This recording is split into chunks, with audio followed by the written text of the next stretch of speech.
Hi friends, have a nice day. இன்றைக்கி நான் உங்களை பார்க்கறதுல மிக்க மகிழ்ச்சி அடைகிறேன். கர்த்தர் தாமே நம் அனைவரையும் ஆசீர்வதிப்பாராக.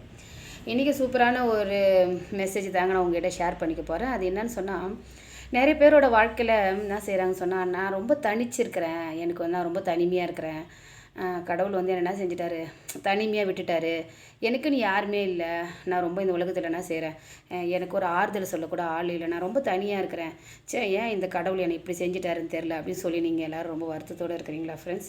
நான் இன்றைக்கி உங்களுக்கு ஒரு விஷயத்த சொல்கிறேன். நம்ம யார் ஒருத்தர் தனித்து நம்ம நிற்கிறோமோ, நம்மளை தனித்து விட்டுட்டாரு கடவுள் அப்படின்னு சொல்லி நம்ம யார் ஒருத்தர் ஃபீல் பண்ணுறோமோ, உங்களுக்கு எல்லாருக்கும் ஒரு சூப்பரான ஒரு விஷயத்த சொல்கிறேங்க. தனித்து விட்டுட்டாருன்னு சொன்னால் உங்களுக்கு சூப்பரான ஒரு பெரிய ஆசீர்வாதம் காத்திருக்குன்னு நினச்சிக்கோங்க. உங்களை கர்த்தர் பெரிய இடத்துல வைக்க போகிறாரு, உங்களுக்காக ஒரு பெரிய காரியம் செய்ய போகிறாருன்னு சொல்லி நீங்கள் நினச்சிக்கோங்க. ஏன்னு சொன்னால், எலியாவை தேவன் என்ன செஞ்சார், தனித்து விட்டார். சரிங்களா, புரியுதா?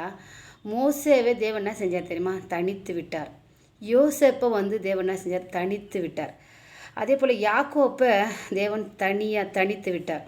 அப்போ தாவீதையும் என்ன செஞ்சார், தேவன் வந்து தனித்து விட்டார், தனியாக விட்டார். யாரெல்லாம் கர்த்தர் தனித்து விட்டாரோ அவங்களுக்கு ரொம்ப சூப்பரான ஒரு ஸ்டாக் இருக்குதுன்னு நினச்சிக்கோங்க. மனுஷன் என்னை ஏமாற்றிட்டான், மனுஷி என்னை ஏமாற்றிட்டா, என் கூட இருக்கிற நாள் வரைக்கும் என்னை என்ன செஞ்சாங்க, நம்ப வச்சு என்னை வந்து ஏமாற்றிட்டாங்க, நான் இப்போ தனித்து நிற்கிறேன் அப்படின்னு சொல்லி எந்த மனுஷி நீங்கள் நம்புறீங்களோ, அந்த மனுஷன் என்னை கைவிட்டுட்டான், அந்த மனுஷி என்னை கைவிட்டுட்டான்னு சொல்லி மனுஷங்க மேலே வைக்கிற நம்பிக்கையை கடவுள் மேலே வைங்க. நான் உங்களுக்கு ஒரு விஷயத்தை நான் உங்களுக்கு ஒரு சூப்பராக ஒரு எக்ஸாம்பிள் ஒன்று சொல்கிறேன்.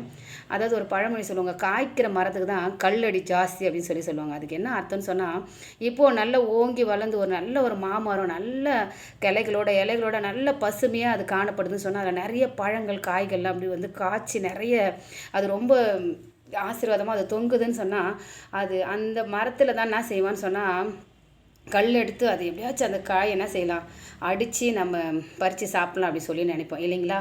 சும்மா இருக்கிற ஒரு மரத்துக்கிட்ட போயிட்டு பார்த்துட்டு ஒன்றுமே இல்லைன்னு சொன்னால் நம்ம அந்த மரத்தை கல் எடுத்து அடிக்க மாட்டோம். அந்த மாதிரி தான் நம்மளை ஒருத்தர் சண்டைக்கு இழுக்கிறாங்க, சண்டை போடுறாங்க, சும்மாவே நம்மளை வந்து பிரச்சனைக்குள்ளே வராங்க, சும்மாவே நம்மளை ஃபாலோ பண்ணுறாங்க.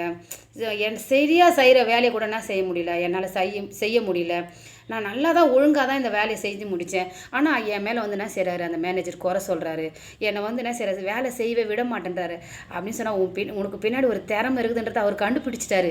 அந்த திறமையில எங்கே நீ அவருக்கு முன்னாடி நீ வந்துட்டு போகிறன்றதுக்காக என்ன செய்கிறான், அவன் உன்னை சும்மா குற்றம் சொல்லினே இருக்கிறான். இதுதாங்க, நம்ம தனிமையாக இருக்கிறோம், நம்மளுக்குள்ள ஒரு திறமையே இல்லை நீ நினச்சிக்காத. காய்க்கிற மரத்து தான் கல்லடி ஜாஸ்தின்னு சொல்கிற பழமொழி போல், நீ யார் ஒருத்தர் உங்களுக்கு பிரச்சனை வருது, நான் தனியாக இருக்கிறேன், எனக்கு யாருமே இல்லை, என்னை வந்து சும்மாவே வந்து என்ன செய்கிறாங்க, சண்டை இழுக்கிறாங்க அப்படின்னு சொல்லி நீங்கள் நினைக்கிறீங்களா? உங்களுக்கு கர்த்தர் ஒரு பெரிய காரியத்தை வச்சுருக்கிறாரு. நீங்கள் ரொம்ப விசேஷமானவங்க. நீங்கள் வந்து பின்னாடி என்ன செய்ய போகிறீங்க, உங்களோட திறமை உங்களுக்கே தெரியாமல் நீங்கள் வந்து உங்கள் கடவுள் வந்து உங்களுக்கு ஒரு பெரிய நல்ல ஒரு பொக்கிஷமான ஒரு சூப்பரான ஒரு புதையில உங்களுக்காக வச்சுருக்கிறாரு சொல்லி நீங்கள் நினச்சிக்கங்க. யார் ஒருத்தர் தனிச்சிருக்கிறீங்களோ, தனிமையாக இருக்கிறேன்னு நினைக்கிறீங்களோ, என்னை சும்மா யாராவது சீண்டிக்கினே இருக்கிறாங்க, சண்டை இழுத்துனே இருக்கிறாங்கன்னு சொல்லி வருத்தப்படுறீங்க, உங்கள் எல்லாருக்கும் ஒரு விஷயம் சொல்கிறீங்க, உங்களுக்காக கர்த்தர் என்ன செய்ய போகிறாரு, பெரிய காரியத்தை செய்ய போகிறாரு, உங்களை விசேஷமானவங்களாக மாற்ற போகிறாரு, உங்களை எல்லாரும் பின்னாடி திரும்பி பார்க்குற அளவுக்கு என்ன செய்ய போகிறாரு, இவங்களா அப்படின்ற அளவுக்கு ஒரு நல்ல வியப்பூட்டுற ஒரு விஷயத்தை என்ன செய்ய போகிறாருங்க. கர்த்தருடைய ஆசீர்வாதம் என்றைக்குமே என்ன செய்யாது, ஃபெயிலியர் ஆகவே ஆகாது. அந்த ஆசீர்வாதத்தில் சமாதானம் இருக்கும், சந்தோஷம் இருக்கும், நிம்மதி இருக்கும், எல்லாமே இருக்குங்க. அதில் வேதனை இருக்கவே இருக்காது. என்ன ஃப்ரெண்ட்ஸ், நம்ம தனிமையாக இருக்கிறோன்னு சொல்லி நான் நினைக்காதீங்க, எப்போவுமே கவலைப்படாதீங்க. தனிமையாக இருக்கிறது கர்த்தர் உங்களுக்காக ஏதோ ஒன்று வச்சிருக்கிறாரு, ஏதோ ஒரு பொக்கிஷத்தை உங்களுக்காக ஆயத்தம் பண்ணி கொண்டிருக்கிறாருன்னு நினச்சிக்கோங்க. நான் தனிமையாக இல்லை, எனக்காக ஏதோ ஒரு விஷயத்தை கர்த்தர் எனக்காக ஆயத்தம் பண்ணுறாருன்னு சொல்லி நினச்சி பாருங்கள். உங்களுக்கு தனிமையெல்லாம் மாறும், உங்களை கர்த்தர் ஆசீர்வதிப்பார். Thank you friends.